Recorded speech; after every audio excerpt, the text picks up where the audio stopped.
शिव बाबा को सदा अपने साथ रखेंगे तो दुनिया की किसी शक्ति को अपने साथ रखने की जरूरत नहीं, क्योंकि परम पिता परमात्मा सर्वशक्तिशाली है और दुनिया उसके अंडर में है। और जिसके अंडर में दुनिया है, अगर उसको हम अच्छे कर्मों से अपने अंडर में कर लें, जैसे अपने बाप को, लौकिक बाप को बच्चे अपने अंडर में नहीं कर लेते हैं।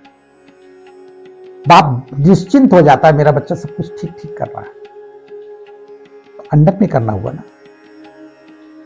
बाप के भरोसे हो जाता है बच्चा, तो बाप भी बच्चे के भरोसे हो जाता है। सोचो, यहां पर बहुत लोग विरोध करेंगे कि क्या परमात्मा को अंडर में कर पाओगे? अरे तुम इतने काबिल हो जाओ कि घर का बाप काबिल बच्चों की बात सुनता है और मानता है। इतने काबिल हो जाओ कि परमात्मा को आपकी मदद के लिए नहीं आना पड़े, आपकी मदद स्वतः होती रहे। इसको कहते हैं अंडर करना। अब एक पॉइंट और है, व्यक्ति कहते हैं कि हम अपसेट हो जाते हैं और लोग मुझे अपसेट कर देते हैं या परिवार के लोग मुझे अपसेट कर देते हैं। तो परमात्मा ने क्या कहा?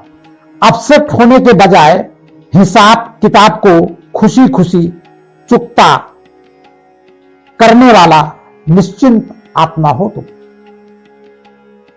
जो भी आपको कोई अपसेट करने आया है या आपके साथ दुर्व्यवहार करने आया है, तो आप उसको दुर्व्यवहार मत माने। देखिए, वो दुर्व्यवहार करके तुम्हारे पापों को खत्म करेगा। अरे मार तो नहीं रहा ना, कुचल तो नहीं रहा ना, अरे दो चार शब्द ही तो कह रहा है, तो अपसेट होने की क्या जरूरत? तुम्हारा खाता तो खत्म हो रहा है। कितने ढंग से जब धनाराज के डंडे पड़ेंगे तब तो बड़ी दिक्कत होगी।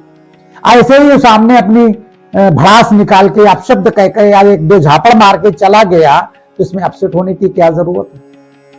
कृपया अपसेट होने से बचें और अपने पिछले खातों को यह मान लें कि वो चुकता हो रहे हैं। कितना सहज ढंग से वो मेरे पिछले खाते चुकता कर रहा है। खुशी खुशी शहर से उसको धन्यवाद दीजिए मन में कि चलो आज से ये खाता हमारा खत्म। इनको इतनी बातें हमें सुनानी थी, आज से ये काम खत्म। लेकिन लोग कहेंगे कि घर में पत्नी या पति है, वो तो सुनाते रहता है, तो खाता कैसे खत्म होगा? अरे भाई, वो भी खाता खत्म होगा। वो तुम्हारा लंबे समय का खाता है, तो लंबे समय तक चलेगा, एक बार में नहीं चलेगा। बाकी बस में गए, कहीं सफर किया, वो व्यक्ति एक बार मिला, उल्टा सीधा तुम्हें सुनाया, चला गया, क्योंकि उसका तुम्हारा एक बार का खाता था। धक्का लग गया, उसने तमाम बातें सुना दी, वो एक बार का खाता था, पूरा हो गया। अब वहां पर बस में झगड़ा करने की जरूरत को थोड़ी, तुम्हारा तो खाता पूरा हो गया।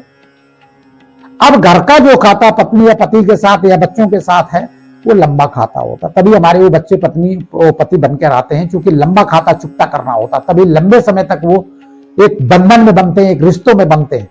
सोच रहा हूं, तो ऐसी स्थिति में अपने कर्मभोग मान लीजिए, कर्मों का बंधन मान लीजिए, वो बंधन अपने अपने खत्म करिए और अपसेट होने के बजाय खुश होइए कि चलो आज बच्चे ने जवाब दिया, आज पत्नी ने जवाब दिया, आज पति ने ऐसा कहा, आज पापा ने मारा, चलो खाता खत्म हो गया। किसी समय के बाद वो दुलार भी करेंगे, क्योंकि जब खाता कुकर्मों का खत्म होता है तो सुकर्म तो आगे रखे ही रखे हैं। अरे कोई चीज है, जब कोई खत्म होती तो दूसरी चीज तो आगे है ना। तो कुकर्मों का खाता खत्म करिए सहर्ष के साथ, और कभी भी उसको भारीपन से न लें और अपसेट ना हो। मन को सदा सेट रखें कि हमारा किसी जन्म का ये खाता चुकतू हो रहा है, और जब खाता चुकतू हो रहा है, ऋण खत्म हो रहा है, तो खुशी होनी चाहिए ना। इसलिए उस खुशी को साथ रखें और उस खाते को सहज से स्वीकार करते हुए उसका धन्यवाद दे कि बड़े सहज ढंग से हमारा खाता चुकता हुआ। बाबा शिव को सदा याद रखें और जीवन के खातों को इसी तरह से आदान प्रदान करते रहें। अपनी तरफ से कोई भी गलत व्यवहार न करें।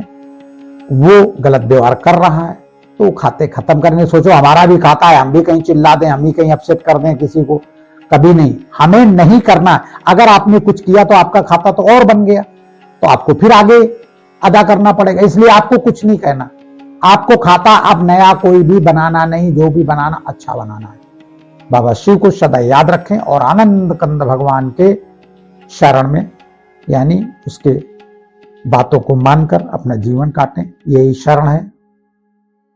और स्मृति में रखें, सदा साथ रखें। बाबा शिव।